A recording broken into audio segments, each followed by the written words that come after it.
हम भगवान से मांगते हैं, भगवान हमारी फला इच्छा पूरी कर देना। हमारी इच्छा पूरी हो जाती है तो हम खुश हो जाते हैं। पर कई बार ऐसा भी होता है कि हम जो प्रार्थना करते हैं, दुआ करते हैं, वो कबूल नहीं होती और हमें दुख होता है। पर हम ये नहीं सोचते कि शायद वो प्रार्थनाएं इसलिए कबूल ना हुई हों कि उनके पीछे हमारी ही बर्बादी का सामान छुपा हो। क्योंकि जिसने हमारी रचना की है वो जानता है कि हमारे लिए क्या सही है क्या नहीं।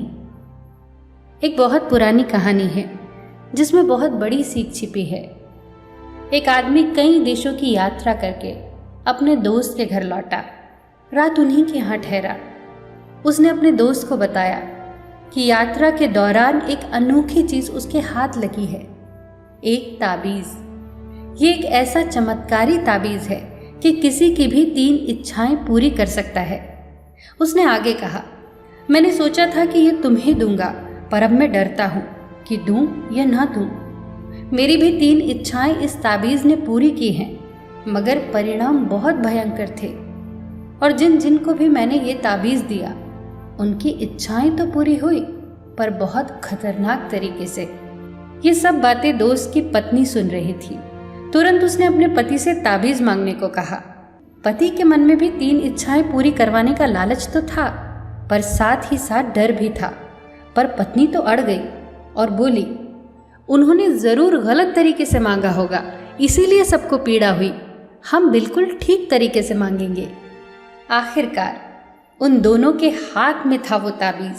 सोच में पड़ गए कि क्या मांगे। पत्नी ने कहा, 1 लाख रुपए मांग लो। उस समय 1 लाख रुपए बहुत बड़ी बात थी।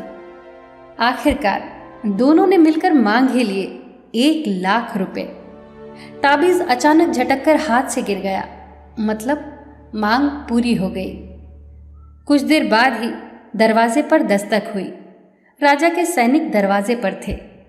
उन्होंने ये सूचना दी कि उनका जो लड़का सेना में भर्ती था वो मारा गया और मुआवजे के तौर पर राजा ने 1 लाख रुपए भिजवाए हैं।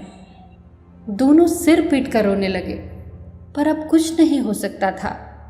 दोस्त ने तो पहले ही कहा था कि इच्छाएं तो पूरी होंगी, लेकिन भयंकर तरीके से। पत्नी ने रोते हुए पति से कहा कि दूसरी इच्छा मांग लो, हमारा बेटा जिंदा हो जाए। दोनों ने फिर से वो ताबीज उठाया और मांगा कि बेटा वापस जीवित हो जाए।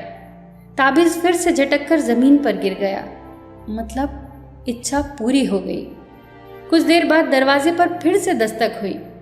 उन्होंने दरवाजा खोला तो वहां कोई नहीं था, पर एक आवाज आई, माँ मैं आ गया। ये तो उनके बेटे की आवाज थी, पर वहां तो कोई नहीं था।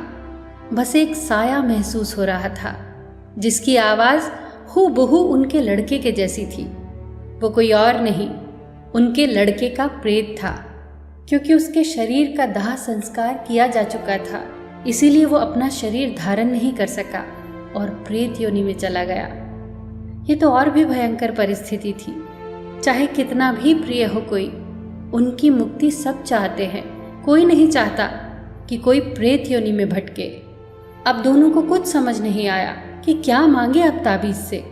बस वो जोर जोर से चिल्लाए कि हमारे बेटे को इस प्रेत योनि से मुक्त कर दो, और ये कहते हुए उन्होंने ताबीज बहुत दूर फेंक दिया। दोस्तों, हम हमेशा मांगते हैं क्योंकि हमें वो चाहिए, चाहे वो हमारे लिए अच्छा हो या ना हो। वो जो बैठा है ना ऊपर, वो अदृश्य शक्ति, वो चाहे जो भी हो, वो जानता है कि हमारे लिए क्या सही है और क्या गलत। उससे वो मत मांगिए जो हमें चाहिए, उसे हमें वो देने दीजिए जो हमारे लिए सही है। एक समझदार व्यक्ति ईश्वर से कभी नहीं कहता कि मेरी प्रार्थना पूरी कर। वो हमेशा यही कहता है कि जो तेरी मर्जी है वही करना। बस एक बात याद रखिए, आपकी हर चाल के बाद अगली चाल वो चलता है, वो ऊपर बैठा बाजीगर। आपकी चाल आपकी पसंद कहलाती है और उसकी चाल परिणाम। बस अपना कर्म करिए और सब कुछ छोड़ दीजिए उसके ऊपर। फिर मिलेंगे दोस्तों अगली कहानी के साथ। तब तक के लिए अपना ख्याल रखिए और हमेशा मुस्कुराते रहिए।